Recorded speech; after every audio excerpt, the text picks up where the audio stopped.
I have with me the creators of the Crifoth campaign setting, of which I did a hour-ish review page through about the setting. So I'm thankful to have them on with me now to bring some more attention to it. So everyone watching or who will be watching this, you guys know me, but I'm going to allow them to introduce themselves, and then we'll get into a little deep dive. So let's see, on my right is Megan.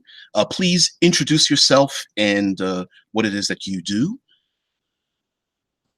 Yeah, so hi everyone, I'm Megan. I am one half of the YouTube channel and publishing-ish company, Dice on Ice. And yeah, I am one half of the brains behind this. And the other half? He's busy. I'm filling in for that person. I'm Connor. I'm the other part of this Dice on Ice project. We have a YouTube, Dice on Ice. We have the book that we're going to be talking about. That's kind of the culmination of a lot of our just wacky brainstorms and ideas that we've had together as a duo. That's awesome. Now, for those who don't know, here's a little background. I wasn't involved in the Kickstarter, so I have to admit that, but I was following the Crifoth setting and some of the live plays that were going on in the Absolute Tabletop Facebook group and other locations. And so I had it in my queue to purchase it. I, of course, am a small pub creator, and I had it in my queue, and then they put out a notice just before I purchased it that they were dropping the price down to $1. I was like, there's no way 150-page plus supplement could be available for $1. So considering that I already had an interest in all the material that was in it and that it was all condensed together, I decided to do a review. So there is another hour-long review on my channel, but now that they are here, they can go into some more in-depth detail about their creation, the Crifoth setting, what sparked them to create it, and what things that I've probably have gotten wrong on the on the review. And just to let you know, the review only went to like page 60, so I really didn't even get halfway through the book. So maybe we can even touch on those things that I was unable to talk about. So you guys, please describe to those who are watching what the Crifoth setting is and maybe some influences that you had to create it. So Crifoth is a world that's like many other worlds, or at least was, with dwarves and elves and kings and magic. But then a giant demon came and obliterated everything because of some foolish king making a pact with the devil. And this devil obliterated the world, and that is the world we now play in, is this hellscape ravaged by demons. It's a brutal desert world now because the life that would sustain a normal green world has died off. Water is drying up by the moment, and the people who survive either are subjugated to the slavery of these demon overlords or find some other way of surviving, independent but malnourished out in the wastes. And that is this world of Crifoth, and it is a kind of a darker fantasy setting. If you're fans of like Dark Sun or even just like those other sword and sorcery kind of games, you'll probably like it. That's one of our biggest touchstones was Dark Sun. It's just like, oh, people that like Dark Sun will like this. Yeah. And how about you, Megan? Yeah, I think Connor summarized it really well. I think that we wanted to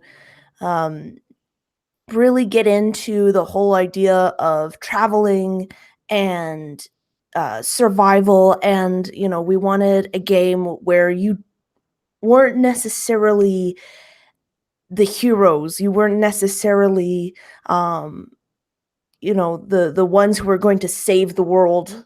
You could solve your little squabbles, but in the end this is just a machine that is just it's just continuing to go, and your job is to just survive in it.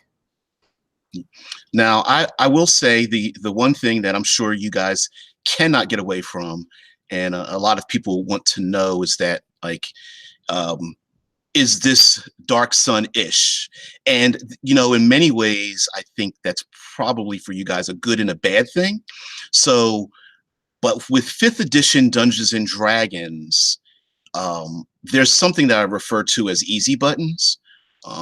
Easy healing, easy survival, such as gaining shelter, food, water, and such. How did you guys address the survival issue when 5th edition Dungeons and Dragons has a very very easy way to mitigate those things, or make those hazards disappear? I think the biggest influence at making our mechanics work and change the kind of the core easy buttons of 5e was actual playtesting. We just, before we figured out the mechanics of the world, the new class options, the new this and that of the world, we were like, hey, let's just play games in this world and see what kind of shenanigans the players are coming up with to survive. You know, the first thing that players do, oh, I just cast Create Water. We're like, okay, well, this is an issue. Oh, I'm going to cast Goodberry and feed ourselves for the week. Oh, that's an issue. And so on and so forth, until we kind of narrow down a list of things that, you know, kind of might be an issue, but also like, well, they fit the world, so we'll allow it, right? So one of our players brought up a thing about where if they're a warlock of the fiend, they can summon an imp, and they were a tiefling, and they're feeding on their imp, and well, that's kind of breaking and gaming the system, but it was also really cool in the world. So we're like, well, let's just allow that to happen, because that's just a cool thing to see in the game. That's awesome. Yeah, because I noticed that what I appreciated in the book was that you had you codified those things that were allowed or modified in the world of Crifoth, and I think other players would very much appreciate that, to have a list and at least a an outline of those things that would mitigate the gritty survival list portion of it. So even if someone wasn't specifically for your setting, but they wanted to have a gritty world, I think having that in one book, one place to say, hey, these are the things that aren't allowed. Do we all agree? If everyone says agree, yeah, that's really cool. I think you can just move on from there, if nothing else. And I really appreciate that book. Mike Gould is in the chat, surprisingly. He says, Dark Sun-ish is an unfair comparison, but unfortunately expected given the early arrival of the Dark Sun narrative so much earlier. So what do you guys think about that, about having that comparison to Dark Sun? I know that we had it very early on, and we kind of embraced it just because there was such a huge kind of love for Dark Sun. And so our idea was, okay, well, we must be doing something right if, you know, this is a setting that they love and they're kind of comparing it to ours. But I feel like as we kind of grew with the setting and kind of made it our own, it went further and further away from Dark Sun. So, and I feel like it just has become kind of this thing on its own. And I feel like after people read it, they don't compare it as much to Dark Sun because they see the differences in it. That's one of the reasons why I wanted to do a page through, is because I do see the differences. I guess the two other things that really come to mind are like Conan and the latest Mad Max Fury Road movie. I just for some reason that image of in the movie, sorry for those people who haven't seen it, spoilers, whatever. The guys the people on the stilts walking through the oily sludge, like, and it was just a very quick, like 10-second, you know, they passed by this like nasty, you could almost like breathe in like a gasoline diesel kind of smell. And I picture that in Crifoth with the Affliction, kind of this like nasty growing, I don't know, half living sludge or something, which isn't quite Dark Sun, but absolutely. Oh, Scott Poe joins us. And Mike Gould says it's much like any Arcana punk being compared to Eberron, you know, and he says absolutely Mad Max. So yeah. Yeah, we also had Dune in mind, and Dune was another one. Yep. Yeah, a couple others, and we think that it's a really good thing to compare your setting and to we actually very early on said, okay, what do we want our setting to be like? And we named just these couple of things, and it kind of helps to keep your mind focused on the theme. If you can, and if you kind of lose that, you can go back to like what you want it to emulate, and you can say, okay, well now I have that path, and it becomes a lot easier.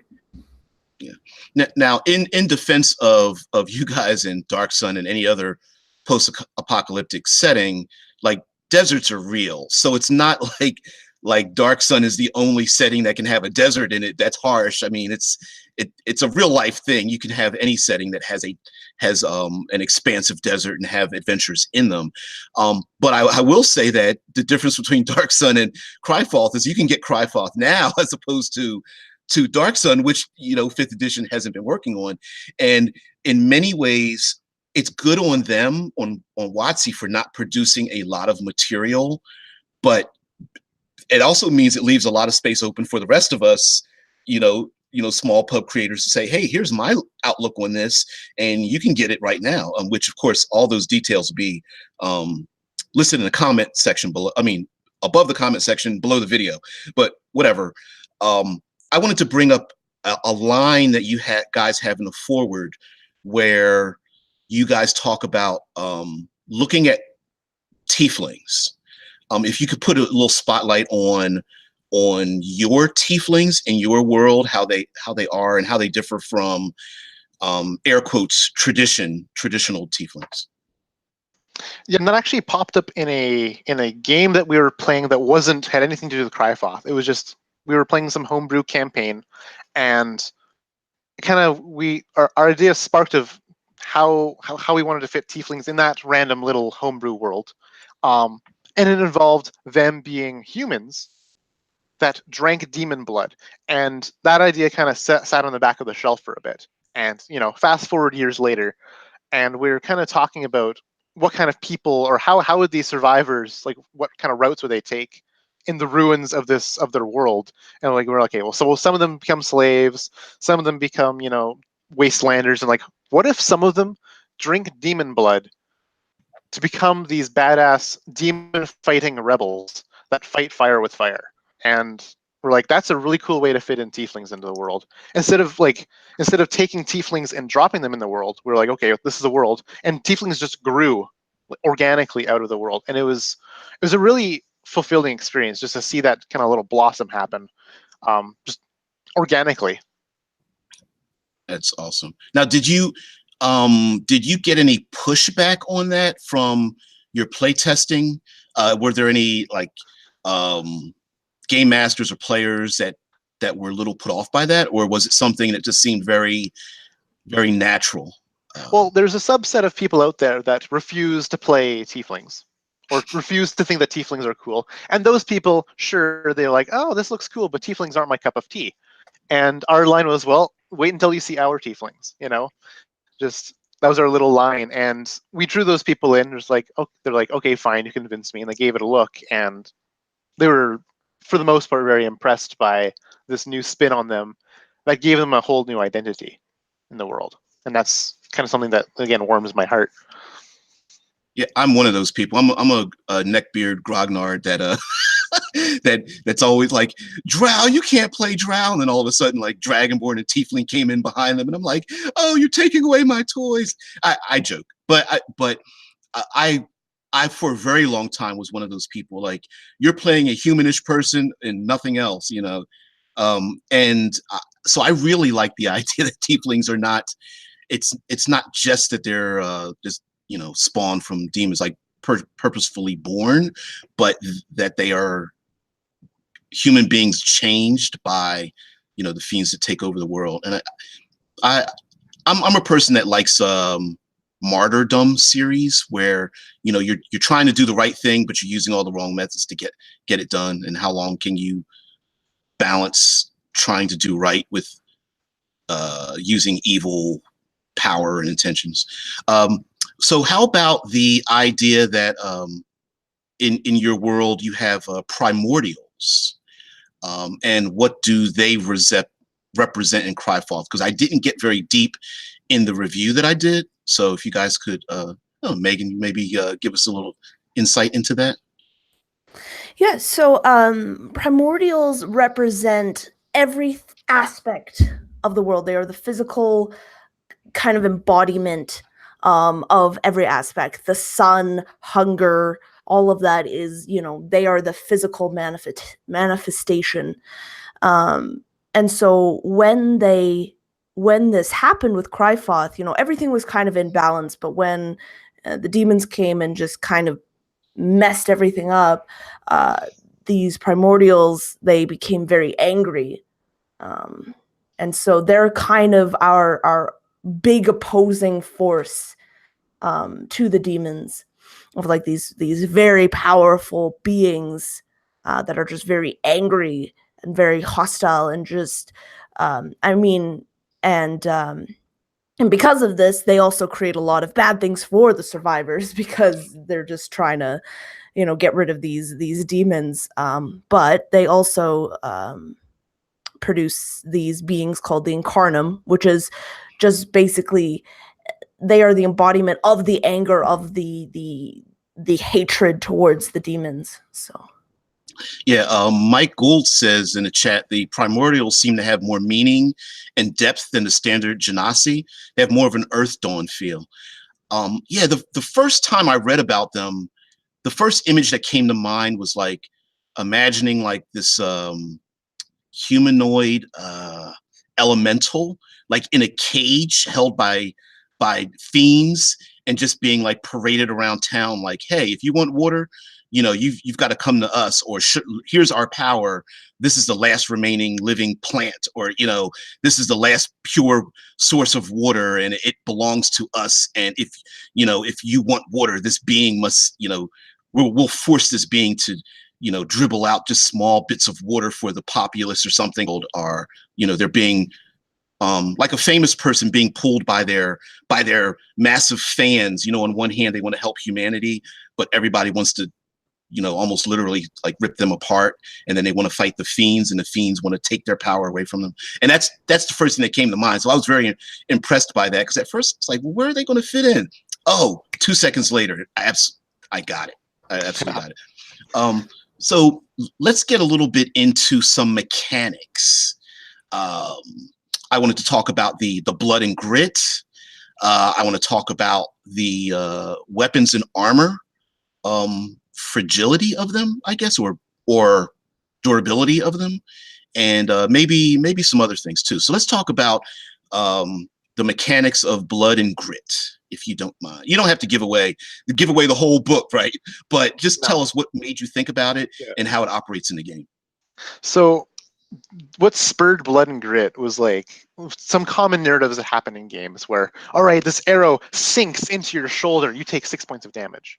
And the fighter scratches down, like, oh, I still got 44 hit points left. I'm fine.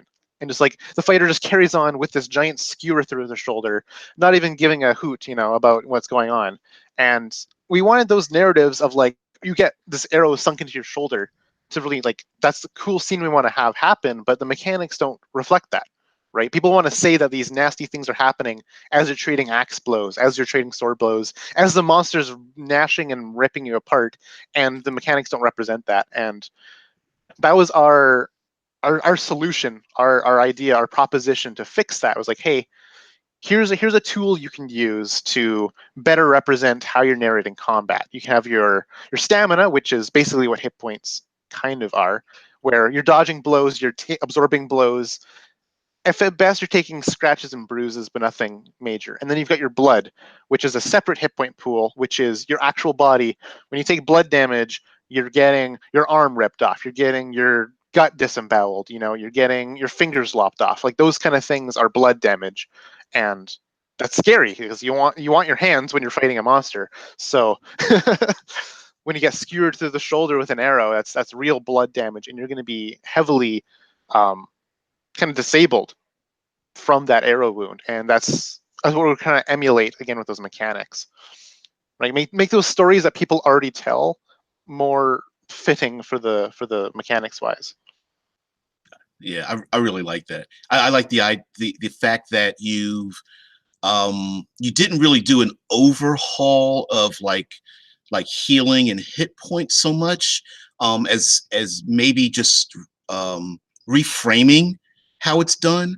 And I like that, because on one hand there's the familiar idea of grit being like, you know, hit points and using healing magic and whatnot, but then you have your blood metric, and that's really like if you get, you know, you take a critical wound, it bypasses your grit and then goes straight into your blood. And I really appreciate that, especially as a game master, because you want to have a threat in your world, in a survival world. And if there isn't, if it, like you mentioned, a fighter gets hit in the shoulder with an arrow, I've got 44 hit points, is not a big deal, then having a threat of being surrounded by, you know, enemies with javelins or arrows doesn't feel as threatening, because statistically there's no way for them to, you know, one shot and they're down. I think so. I really like that. There's a small percentage chance, but it's possible. So Megan, if you could tell me about like the weapons and armor and how it's used in the system, in terms of the durability. So with armor, we wanted to make it so that it's kind of a good and a bad thing. Like, you know, in regular D&D, there wasn't really a lot of, other than stealth, there wasn't really a lot of bad things that would happen if you wear, you know, heavy armor. And it just seems like it's a lot better than anything else. We wanted to make sure there was like a taxing system, so it raises, it lowers your exhaustion. So we just wanted to make that, and we also wanted to make sure that weapon and armor breakage had some meaning. So like when it came to criticals as well, because criticals are so horrible in Crifoth, and so we wanted to make sure that the armor kind of, if you are wearing armor, it does help a little bit with your blood. Yeah, I like that system as well, because you could kind of, I can't imagine, like, for example, a guy in our chat, Scott Poe, he's out of Arizona. I'm sure if I got him to wear a full suit of plate mail out in Arizona desert, he would not appreciate that from me at all, you know, if I forced him to do that.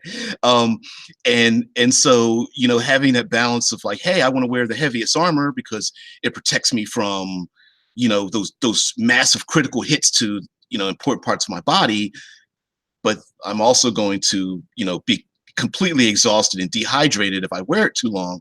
I like that difference. Of course, I'm sure many people would prefer not to wear the heavy armor and maybe just not get into a fight, which is a great option for players, because there's like two other pillars. You know, you've got your social interactions and your exploration, and having those disadvantages may allow the game masters to introduce more social and more exploration in the world, by virtue of players choosing another path than, hey, I'm just going to hit it and attack.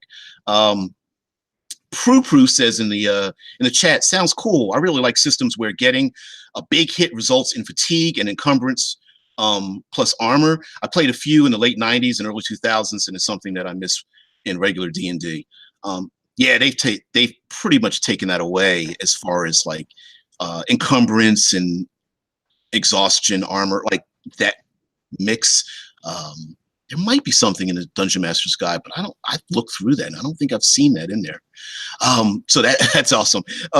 So let's go into some of the setting, some of the fluff, as it would be. Let's get away from mechanics and talk about, if I'm going to pronounce the demon's name right, Buporos, the fiend and his archfiend allies and such. To talk about the setting itself, and the highlights thereof.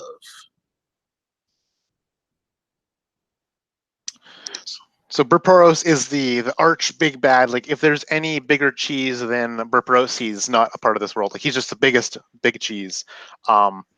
And we kind of set up that sure they might have a hierarchy or a kind of a ladder system amongst themselves where some are better or some are worse than others.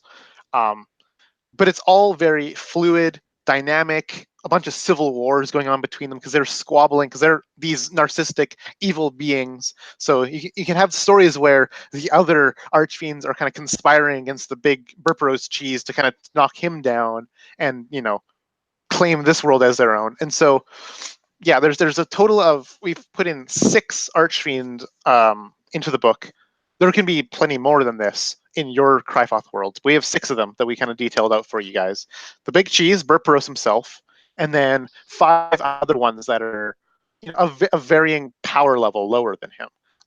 And they all have their unique goals and rumors and interests, and even their whole identities vary completely between these things. But the unifying factor is they are insanely powerful beings. Even a 20th level party would have a challenge taking these guys down. And that is on purpose. Like these things are the closest thing to gods as we have in this setting, as they're the evil gods. And they are made flesh, and they are terrible, and they will eat you and all of your children. Yeah, they're pretty nasty.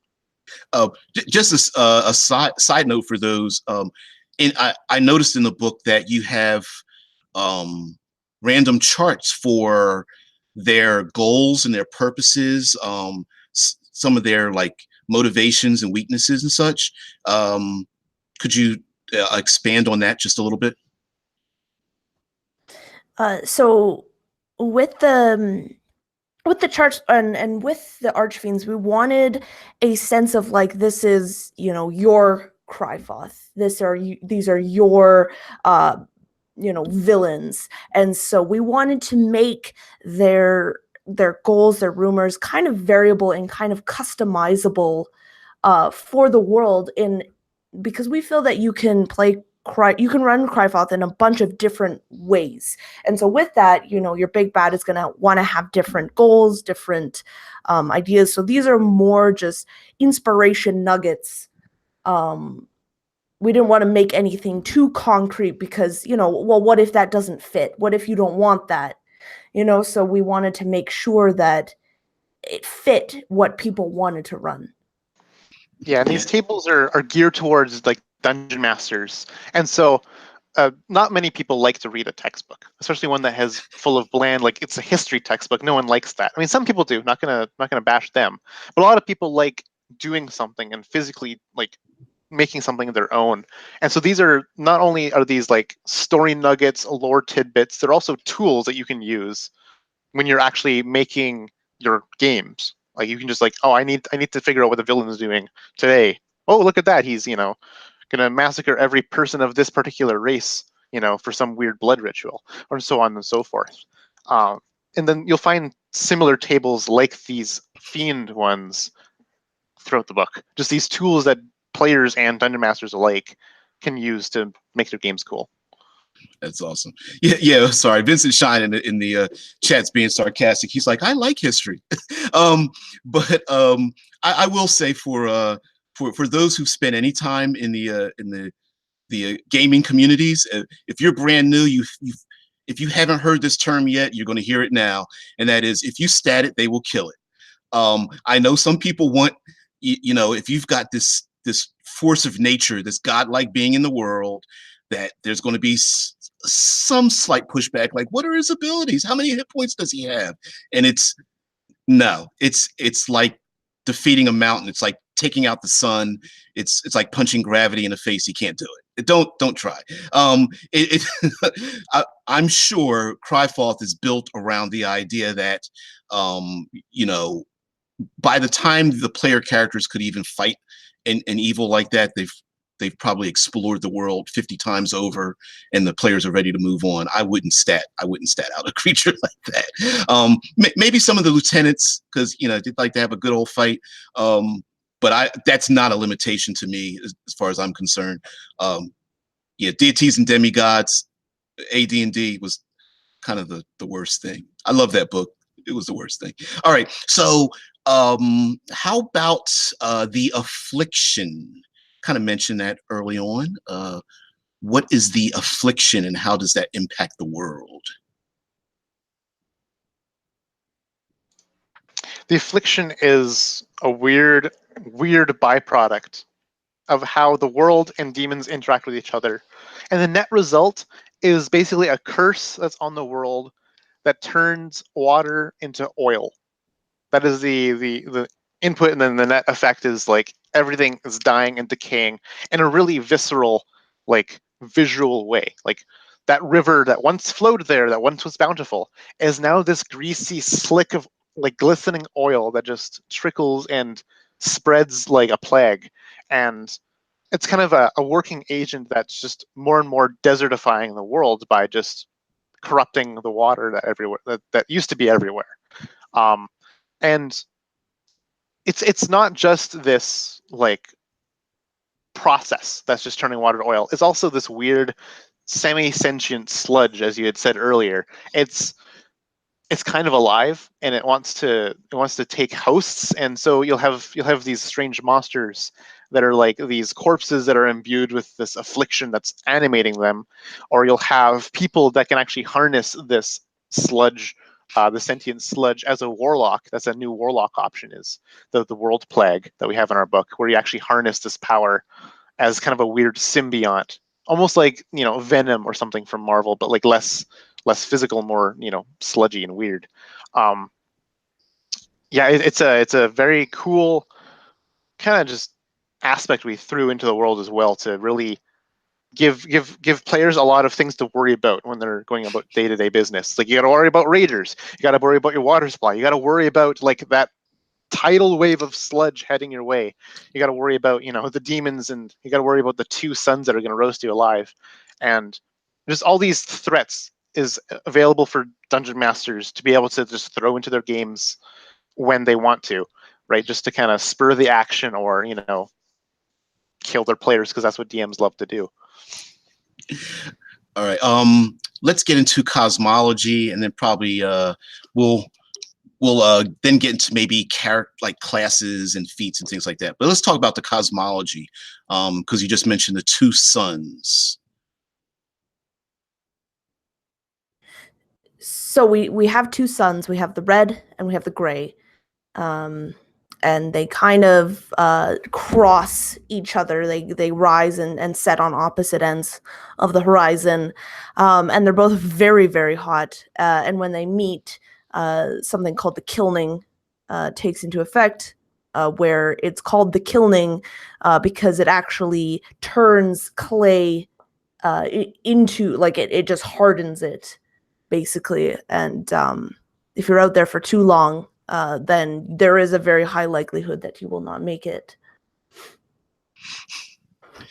I especially like that too, because I can imagine the suns getting ready to like meet overhead, and having like a running battle or something where the players have to stop, and maybe there are a number of people in a conflict, like taking shelter and not sure whether they should leave their shelter to go confront someone else, or maybe the party is split and maybe half the party is like locked in battle, but the other party members don't want to come out into the sun to maybe, or have to make that choice to come out under the sun to rescue their allies and whatnot. So yeah, I really like that. Or players could even lead, draw enemies out into the sun, maybe against their desires or something, and just get beat down the other person's resources enough so that they can attack them or something like that.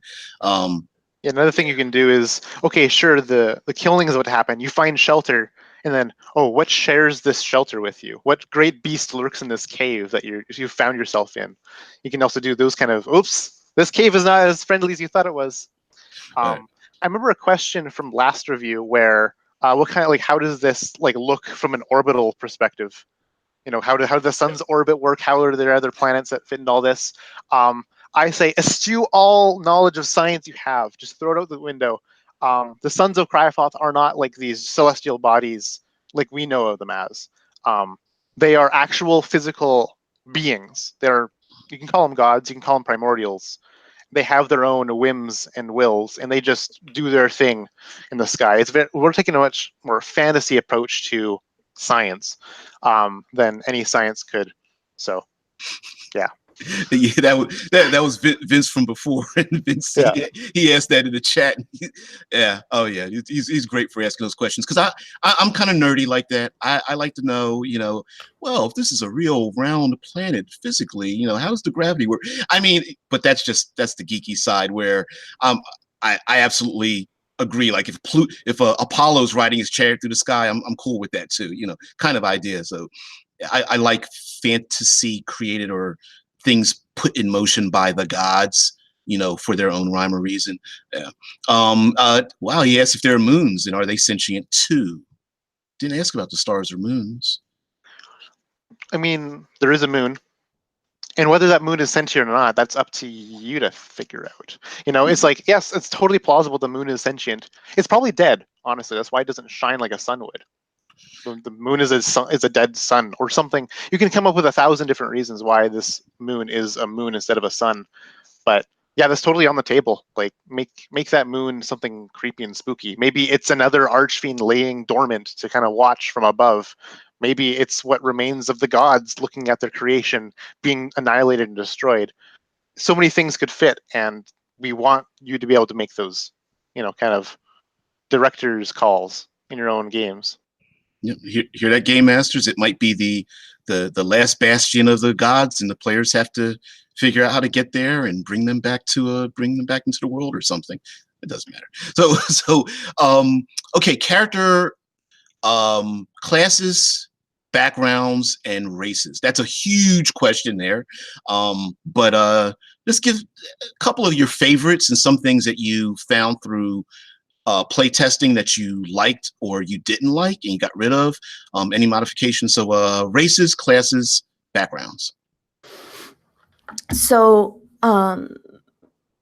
for us, when we actually first started, I'll start with classes because we actually started and we thought that we needed a archetype or a new thing for each class. And so we had actually started and we still might come out slowly with new ones, but for now we saw that and we're like, why are we spreading out our creativity and all of that to make a bunch of archetypes or subclasses because we feel like we need to. Let's get rid of some and work on the ones that we feel really passionate about, and so that we can make them really awesome.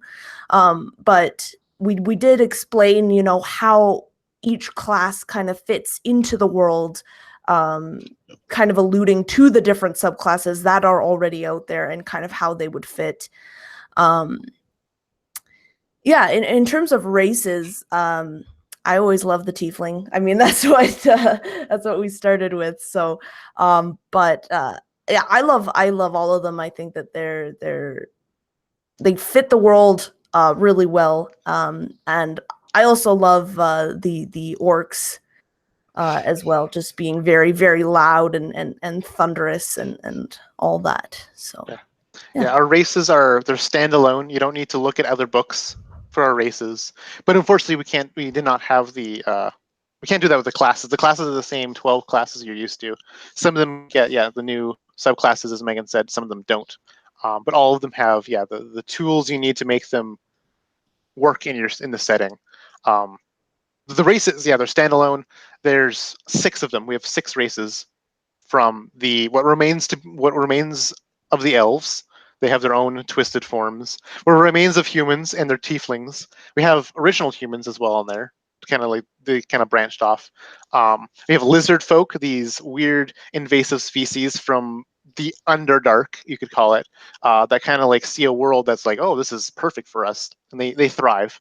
Orcs, which are these booming, thunderous, Amazonian, powerful, proud, demon-eating, slaying, fighting, chopping race of tribal badasses.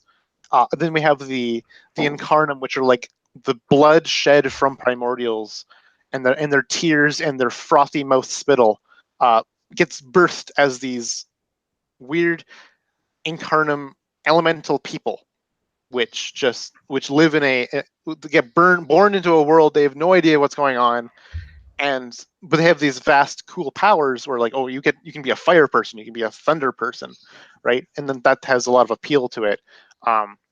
And they have their each race has their own little story to, if you want to kickstart how you want to play your character, you can kind of look at the section. It's chock full of story ideas for each of your different character, like just nuggets. This is just a side note as being a creator, and I know you guys have to take this into account. On my channel, I like to tell people how the sausage is made sometimes. I know a lot of players want, brand new classes, brand new subclasses for everything. But I hate to tell you this, guys. It's first of all, WotC did a pretty good job covering all the bases with their class, the combination of class, subclass, backgrounds, and such. Okay. The problem is it's just a matter of rewording things. And so as a publisher, we've got to make the decision, do I reprint what's already there and change the word, say, erase the word wizard and put the word shaman, and then you realize, well, all I did was replace the word? Or do I not create something and then people say, well, hey, you left out one thing, but you added attention to something else? And that balance, of course, you have to worry about page count, you got to worry about layout, where you want to put your creative energy. So I hate to burst people's bubbles, but you're not going to get a lot of like subclasses out of 5th edition Dungeons and Dragons, because most of the things that we find that are unique have actually already been covered by just changing the word. A rose by rose, a rose is a rose by any other name. You could pretty much cover that with a lot of things that already exist. So I can defend the fact that you can't create new subclasses for every single class, because after a while you're going, well, I'm just repeating or republishing what's already been published with a new sheen on it. So the fact that you guys actually put down options so those classes fit into your world, I think is a good balance. Yeah, we definitely tried, though, to make a subclass for everyone. And at one point, I think our drafts of different subclasses, we had 15 different ones of different subclass options. I think it was our highest point. And at that point, we're like, okay, this needs to go. This is too close to this. This is too close to this. And yeah, like as you're saying, like the player's handbook is actually really comprehensive when it comes to those ideas. It's like, it's hard to make a new idea that doesn't overlap with one of those that's already in there. And so we cut out the ones that weren't good enough, kind of set them aside. Maybe we'll look at them later, maybe not. But the ones that are in the book, we're really proud of. We like how they're unique. They offer a way for like the lore of the world to be introduced mechanically through your characters. For example, like the warlock patron, the new sorcerer type, those kind of classes get a new spin. Like they might not even work in other worlds, but you probably could make it work if you're kind of a jury rigging DM. You can make anything work. We set them up so that they could work if you're not playing in Crifoth, but they work really, really well when you are. Okay. I don't know if you guys thought about this, so this is just kind of putting you on the spot a little bit. Have you guys thought about, Dungeons and Dragons has always been a traditional 3-book system. You've got your main guide, you got a Dungeon Master's Guide, you got a monster manual. And not saying that you need to make any of those, but have you guys thought about doing a monster-specific setting for this world based on its success? So we are going to be putting out kind of a small bestiary. So that's our plan. And then maybe just putting out, I don't think another big book. I think that that book is kind of all that you need to run it. But we would like to definitely put out smaller stuff, because we know we missed some things that just didn't quite make it into the final edit. just going into more depth with some things and just making little books on that if you're interested in learning more. That was our idea. So yeah, I think you guys probably have the way your layout is in this book would probably lend itself really well to like a monster book in terms of you could have, I'm just making an example, like you could have a basic ogre as an example, and then you have options to flavor that ogre into your world, as opposed to trying to create 50 new creatures. You could actually do 50 basic creatures, but they're specifically their culture, their habitat and that kind of thing you could flavor to your world. I think that would work really good. Vincent says, I'm personally not a huge fan of monster manuals. I like making my own monsters, the bad guys, and more of these you make, the more you just get variations of the same. And while I agree with that, I think you could if you have enough touchstones to make them into a specific world, I think that you can really get the flavor out of them. I don't know, maybe making trolls have their own society or something like that, or incorporating minotaurs into civilization or something could be a little bit different. Yeah. Yeah, we're looking at having both like new monsters that are new to the world, and also kind of ways to fit your own monster manual, as you're saying, how to fit those ogres or whatever into Crifoth. So we'll have kind of like two sections in that, in this upcoming bestiary book. It's still in the brainstorm phase currently. We're kind of slowly working on it. We're learning from what the success and failures of our first Crifoth book is. But that's definitely in the works right now, as well as adventures, just having some adventure ideas. So yeah, I guess you do have the trio of main book, monsters, and then Dungeon Master, where the Dungeon Master book is going to be, here's some story ideas for you to just pick up and play with your players. So unintentional trio, I guess. So the book's over 150 pages. What made you go that crazy?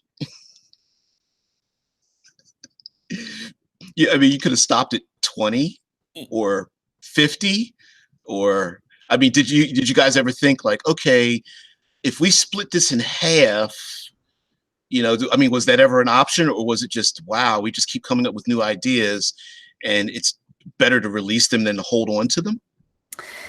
Yeah, I think it was, I don't know if this is to say about our like naivety or just like, we just want to put it out there, but we just kept writing and writing, and we just kept, putting more and more things together and into the book, and we were always like, oh yeah, this is very necessary. This is too. Also this, like, just all these things, putting them together. It just kind of, yeah, it just kind of grew into this book, almost on, like, not on its own, but just like it just kind of kept growing. There was a point where we had to tell ourselves, okay, we need to stop writing stuff. We need to start working on actually getting the book, edited and drafted and pressed together and sent out, because it was just a train that just kept going and going and going. The momentum was building as we were working on this, and left to our own devices, we could have come up with a 6,000 page encyclopedia about the world, but we decided to cut it back a little bit earlier than 6,000 pages, a little bit. Yeah. I don't know if this is genetic or not, but myself, I know Vince in the chat, I know you guys, and Tim Carney from 1/2 of Tabletop Terrors, 1/4 of Absolute Tabletop. I know that you guys are like chart masters. Like, you could come up with a D20 of like 1,000 things. Like, that's my thing. Like, I love charts. I just never roll on them though. And I mean, admittedly, like, I love looking at those things, because I can get, and by reading through them, I get a ton of ideas, especially if they're like flavored to a specific setting or feeling or theme or something, that I really can get something from it. And I can kind of tell with you guys, like, that's something that you guys are really good at, because the book has a number of, like, here's the flavor, and then here's a chart where you can just pick some random elements from it and insert it into the world. So what do you like? Did you have a discussion about how many charts to put in, or not enough, or too many, or what have you? Well, for us, is like roll tables are way better at explaining something than any amount of paragraphs could be.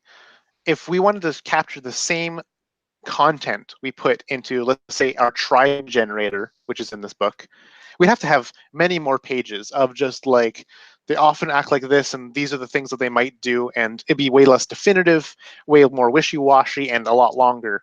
Instead, we basically captured the entirety of what we imagine tribes and Crifoth to be. We put it in like 3 pages of pure roll table content, where it's an active tool that you guys can use to make something. It's not a passive tool where you're just reading about it. You're actively making or choosing options. That's the cheater way, but it's still accepted. And so we put in roll tables basically wherever they fit. It's like, hey, we need to explain more about this thing. Well, let's just explain by showing. Let's just show what these things are like. Let's just show what possibilities are available. And so, yeah, these are meant to be in points of inspiration, meant to be chosen or rolled on. They're meant to even be adapted or changed, or maybe you'll take 2 different options, mash them together. That's fine. As long as they're helping you tell a story, then that's exactly what they're meant to do. That's awesome. Just the other thing too is we want the book to be playable again and again. We don't. I know for me, like when I play like a video game or something and I beat it, I'm like, well, that's it. I'm done. I don't. I've seen all there is to see. But we really wanted to have it so that, if you wanted to play another game, a different game, you wanted to do a different spin on it, you have that access by having these roll tables and not just having like a wall of text lore. That's awesome. So we're creeping up on the hour, which is actually sometimes rather short for me. But I want you guys to talk about who was instrumental in helping you guys as far as layout, artwork, play testing, those kind of things. Which individuals or groups or businesses helped you bring this to life from the beginning all the way till it was released? Well, I think first of all, we'd love to thank Rune Hammer, our main artist. He dealt with so much with us, just being new to all of this, and I think that you could not ask for a better artist, a better idea person. We're just so thankful that we could say things in the most vague terms, and he would just come out with this gorgeous piece of art, just blowing us away with it. It's almost like he just reached into our brains and just kind of, what we thought Crifoth was, and just put it on paper, which is just amazing. And he's helped us through it and all that. I feel bad for the art direction cues that we gave him, like the little art snippets. It's like one of them was like some people walking through the sand. Was our little snippet, and we're like, we need more detail on this, but he'd already, like, in the time that he drew something for us, and it was just the gorgeous piece that you can find as one of the chapter headers in the book. It would be chapter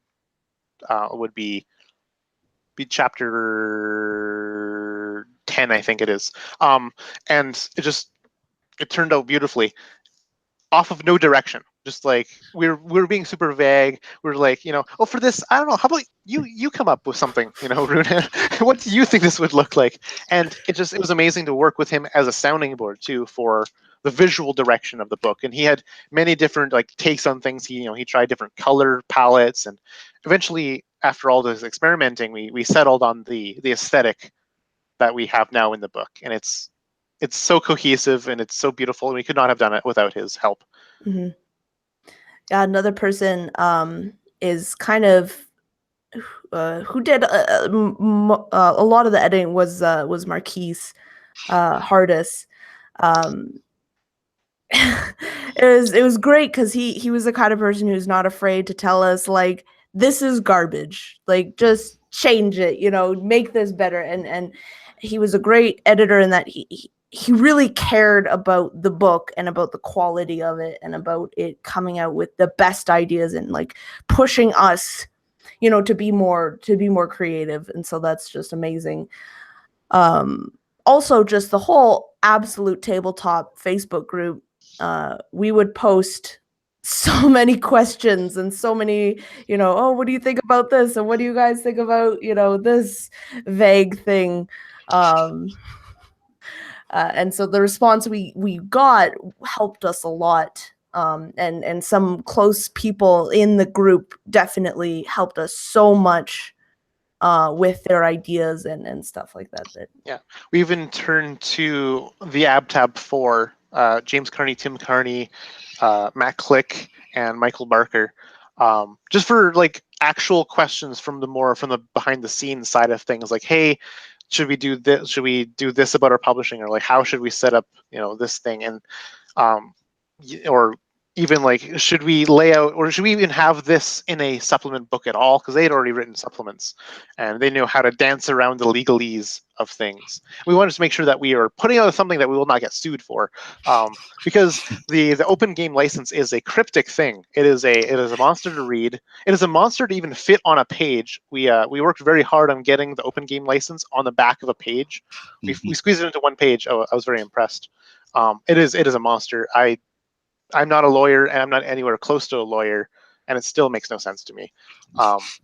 So it was good to know how to dance around it, how to work with the SRD, the source rules document is what it's called. It was great to have the kind of support from all these different angles, just like behind the scenes, the art direction, the content of the book, the how cool the book is, just like how valuable is this book to you guys?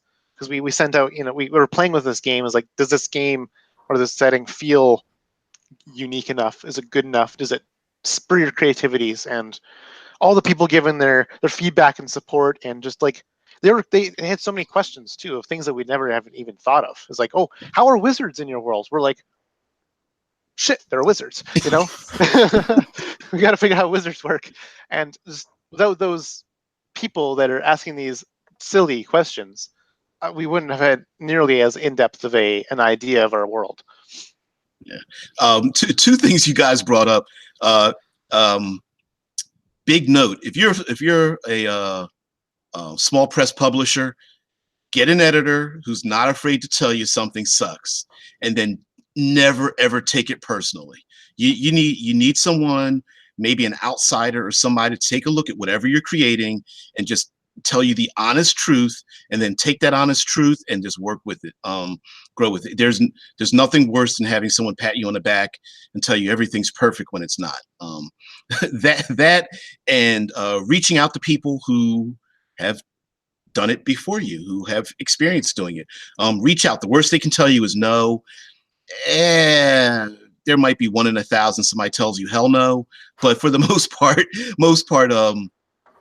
small press publishers are like, hey, man, I've been through the trenches, and you're working to get through the trenches too. Here's some advice. And even if it's just a simple post or a private message, or just something simple like, hey, I'm busy, but here's my 2 cents. Some of those people can really point you in another direction as well. So my suggestion is just to reach out to people. They may not be able to help you now, but in the future, who knows? So yeah, reach out to them. Full Metal State says, it's great to hear all of the concerns you guys had going into it, and the fact that you worked through it. Very encouraging. Yeah, and lastly, I'm going to let you guys sign off so you can push, plug, tell the public anything that you would like to let them know about, anything in the future, what you've already have going on, other projects you already have going on that have nothing to do with Crifoth, anything at all. So go for it. The biggest plug would be our channel, which might be found in the description below of this video. If you wanted to see Crifoth in action, we've got lots of live plays of various different scenarios, most of them one-shots, some of them kind of actual campaigns. throughout the channel. As well as there's going to be a new one kind of happening soon, kind of the flagship, like, hey, Crifoth published, let's play some Crifoth. It's called Crifoth Reclamation. It's going to be this Tuesday evening at 7:30 Mountain Time. If you can catch that, it'll be every Tuesday at that same time. As well as Megan here loves to run games, whether to Crifoth or not. She many games of just her spooking her players. Have I missed anything, Megan? No, No, I don't think so. Just I mean, yeah, I run games on the channel, but also yeah, check out Crifoth on Drive-Thru-RPG. It is there. It is available. It is. That's the important one. Is check yeah, out this book that we've been talking about for the past hour. Yeah. Yeah. Drive-Thru-RPG. Yeah, and just wanted to thank you for letting us talk and for asking us questions and for you know, kind of giving us a platform to talk, because it is, you know, it is very difficult as like a third-party publisher to get this time and to be able to kind of talk about it and do all that. So I just wanted to say thank you so much for reviewing it and for digging it and for helping us out with that. We really appreciate it. Well, that's not a problem. I'm at the gaming table with some dice by myself doing some world building, and you guys just happen to come along and sit at the table too. So I have an open door when it comes to people that are creators or just anybody that wants to talk and such. So you guys can always come on if you wish. I don't have the largest viewership, but I have some of the best and brightest. These people are brilliant. So, and they're really positive, and they encourage me a lot. I haven't had any bad experiences online, which is just an amazing thing that I love in our divisive community. So I hope to keep that energy up. Absolute Tabletop is one of the few pretty large Facebook groups that has a huge population of intelligent and positive individuals. So I have to appreciate them for helping me so that I can help others. So yeah, anytime, guys. So anyway, we're going to end this here. I'm going to put all those details in the links below. So you'll find all the links to Drive-Thru-RPG to find Crifoth, to Dice on Ice and everything that they're doing. Just give me time, because I've got to put it in there, and then YouTube has to upload it. So if you can't find it now, you will find it shortly. But anyway, Prue says, this is wonderful. I always really enjoy these kind of interviews. Yeah, this is my first time interviewing anyone. I don't really consider it an interview. We're kind of just talking out loud to everybody, you know, sitting at the table. Only thing we're missing is pizza and carbonated drinks. So anyway, guys, everyone who's knows me, I'm part of Critical Hit Publishing. They are part of Dice on Ice. Please check us out, Google us, just patronize whatever we're doing, follow us, and we will absolutely return in kind our creativity to you. So thank you very much. DBJ with Megan and Connor, and we are out.